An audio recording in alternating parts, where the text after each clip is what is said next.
ereyga aan doonayaa halkan inaan jeediyo waxa weeye saddex erey oo mid ku saabsan yahay dugsiyada gaarka ah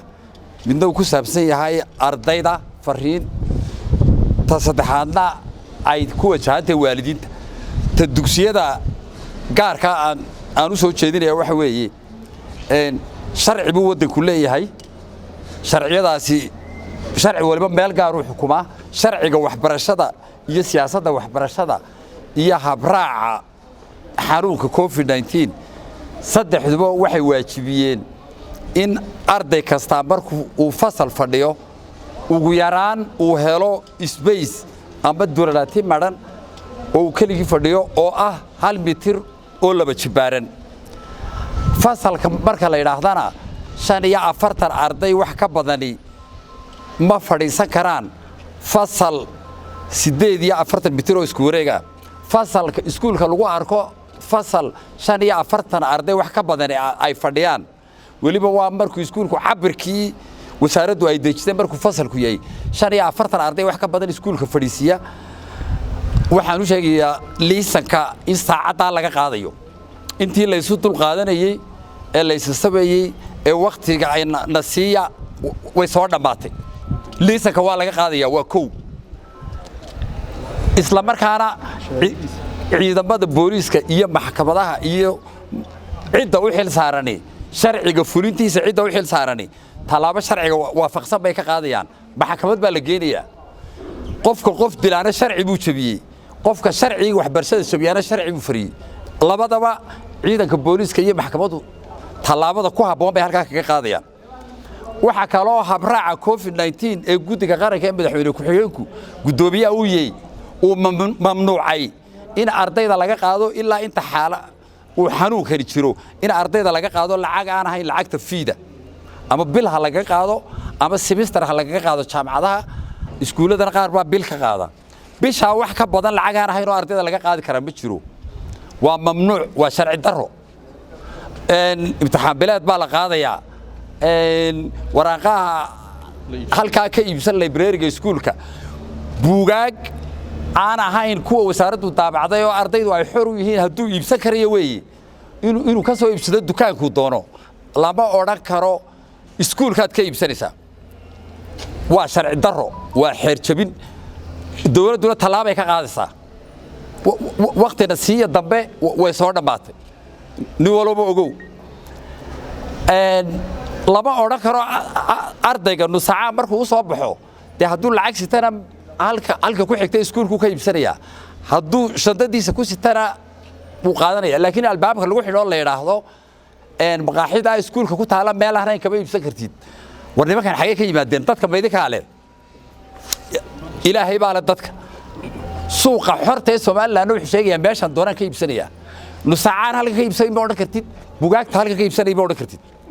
wallaahi way dhamaatay intii la isu dul qaadanay hadhowna de ninka soo raaca iyo caaqilka u soo ergeeyay iyo madaxda u soo ergeysay iyo sheekha u soo ergeeya ay yiraahdaan ninka carruurta saa u galiya baan ergo u ahaye waxba ma ahe siida waa la dambi isaguna dambiga ha galo ayuu leeyahay nimanka intay WhatsApp group samaysteen ku wada hadlay yiraahdaa aynu sidaas sameeyno de dawladdu waxay u aqoonsanaysaa jabhad la dagaalamaysa dawladdu shaqada sida talaabada ka qabto ay ka qaadayso way taqaanaa marka waxaan idin leeyahay warni walowba sharciga raac marka sharciga raacdaana iskuuladayadii baa tihiin horumarintiina ka qayb qaadanaynaa macallimiinta aanu idin tababaranaa hadaa tirahdaan macallimiin dheeraada maalmaha qaarkood macallimiin baan ka qodan noo soo dira guddiga waxbarashada ka mid noqonaysaan waxa ka mid noqonaysaan guddiga jaangoynaysa horumarka waxbarashada Soomaaliland ninkii sharci ka hor yimaadana de anigayga wasiirka hataan ka hor yimaadana de talaaba la iga qaadaya marka group isku xidhan oo meel joogo isu haysta inay dawladda la siman yihiin ay wada hadal la galayaan war dawladda ka mas'uula meesha sharcigaasina baarlamaanka baaskireeyay golaha wakiilada baaskireeyay golaha guurtida gacanta u taagay baaskireeyay madaxweynihii la doortay codka lagu doortay Soomaaliland ay dooratay ba saxeexay ninka inta ka weynay isla balaa inta waad ka hortay kartaayo dulqaadka halka uu ka dhamaaday ogaada ardayda maxaan leeyahay haddii laydinku khaldamo wasaaraddii waxbarashada meel kasta xafiis bay ku leedahay waad u soo dacwoon kartaa laakiin ardayga ku kaca magaca gubbeena oo uu goob waxbarasho uu kula kacayo dembi bay leedahay magaca gubku waa dembi ciqaabeed markay cidi ka soo dacwooto haddii aad adigu isku aragtay in lagugu xadgudbay oo ama lacag lagaa qaaday aan ahayn in lagaa qaado ama buugaag lagugu qasbo lagu yidhi iskuul ka iibso ama nusaacihii lagu yidhi makhaayadda iskuulka mid aan ahayn kama iibsan kartid ama aad u aragtay in xaqdarro lagugu eriyey waad soo dacwoonaysaa waxaanu samaynay xarun wicitaan oo ah nambarkeedu yahay 9666 waa 3 lixaad 9 iyo 3 lixaad waxaa laga soo wici karaa shirkad kasta oo isgaadhsiineed Soomaaliland ka shaqeysa ardayga laakiin yidhaa ma dacwoonaye gacantaan ku qaadanaya sharciga kaasna gacan biraa lagu qabanaya tallaaba laga qaadaya kuwii maalintii dhaweyto waa iskuulkii labaad baan u malanayaa 10 cisho gudahooda wax ka dhacaan cid kasta oo ka qayb qaadatay oo daaqad yar jabisay hanti Soomaaliland leedahay buu burburiyay tallaaba laga qaadaya waxa loo arkayaa oo aanu ka shaqeyn xitaa war ardaydan yarana markuu macallin yiraahdo xaggan u beero buuqa sameynaya Soomaaliland security-geeda iyo nabadgelyada khatar bay ku yihiin baaritaan waxa lagu sameynayaa in cid kale ka dhaxadlaysa iyo in kale oo ay gacan kale ku jirto waayo macallinkaygii baa igu yiri xagga u beed oo dabeetana iskuulka jabiya qubeeqa ma jabin kartid tallaaba laga qaadaya gacan bira lagu qabanaya ciidankii booliiska iyo wasaaraddii daaqiluguna wayna la joogaan waa kuwa dhacayda jooga iyo madaxdii goboladu iyaga u xil saaran fulinta sharciga saacada laga bilaabo waxa haystaan amar ah inay iskuul kasta intay tagaan ay eegaan oo 45 wax ka badan fasalka fadhiya maamulaha iskuulka iyo macallinka ogolaaday inuu 45 wax ka badan fasal fadhiisiyaba inay talaabada kaga habboon ka gutaan iskuulka lagu arkana maanta waa maxay taariikhdu 10 maanta oo laga 10kii maarisha maanta laga bilaabo iskuulka la arkay 45 arday wax ka badan fadhiisiyay liisa kana waa laga qaadiyaa dambiga ciqaabta ee xeerku jabiyayna waa la marinayaa ta saddexaad waalidiinta waxaan u sheegayaa caruurtiina waa caruurteennii waa ubadkeennii waalid baynu wada nahay dee aynu wuxuu sheegno oo aynu wanaagga u sheegno oo aynu ogaano ardaygeenu iyo ilmaheenu wuxuu ku dhex jiro aynu ogaano oo hadduu wax u sameynayana ha laga qabto dee ka dhageysan waayna ha loo sheego laabaha sharci fulinta u xil saaran wasaaradda waxbarashada gudoomiyaasha gobolada gudoomiyaasha degmooyinka kormeerka iyagana talaabadaas oo kala laga qaadaya ninka lagu arko gobolka gudoomiyaha ka ahaa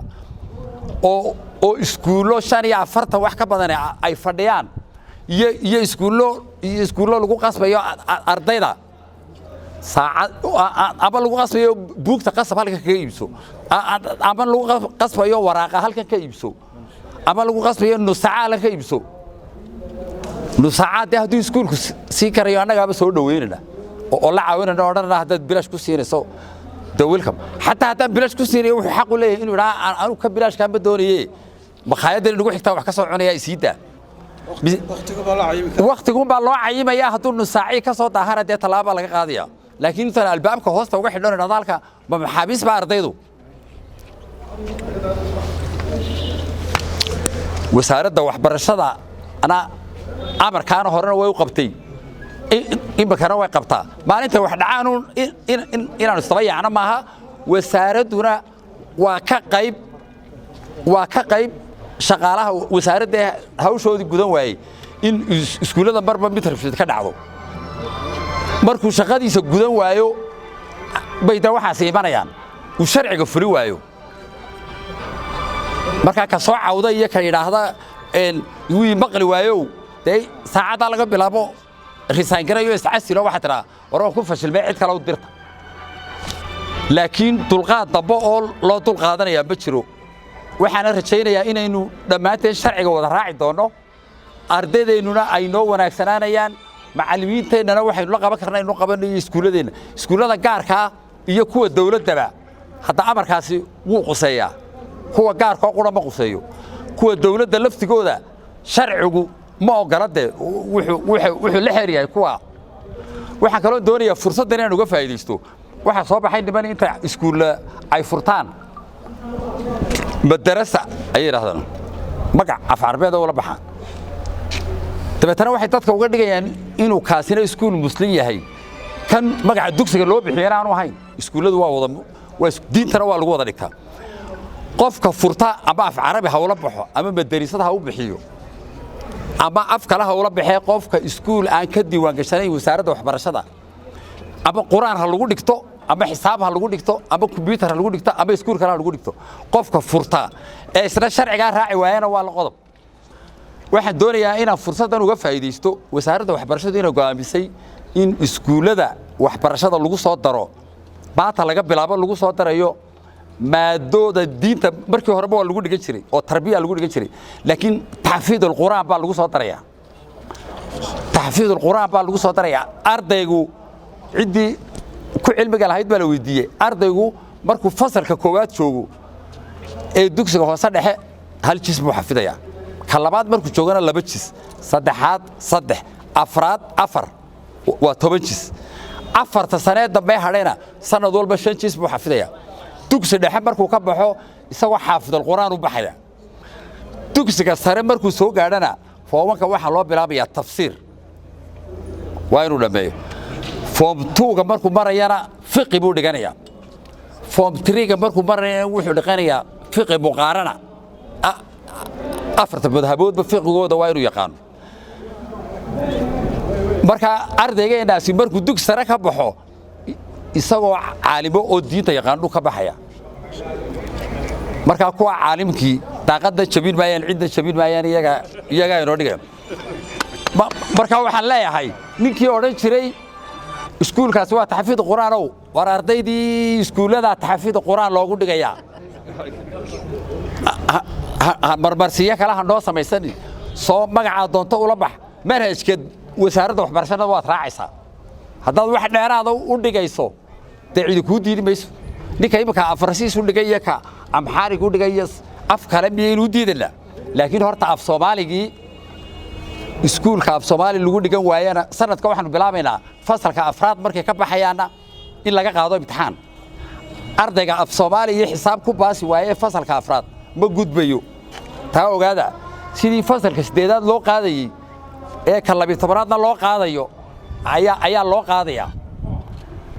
marka iskuuladana maalin dhaweyto mid gubtay baa jiro ku gubteen ardaydii waxa loogu gubanaya waxa weeye waanu soo diiwaan gelinayn dabeetana standardkii ama nidaamka wasaaraddu sameystaan raacin dulqaadkaasi uu dhamaaday ni walba ogow wallahi inaan ergana ka yeelin ninka sharciga jabiya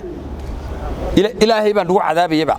kitaab baa gacanta la saaray inaad dastuurka iyo sharciga dalka fulinayso hataan ka dhaqarsado de ilaahay baa arkaya Soomaa hadde madaxweynihii iyo xubnihii golaha wasiirada arintaasi waa sharci waanu fulinaynaa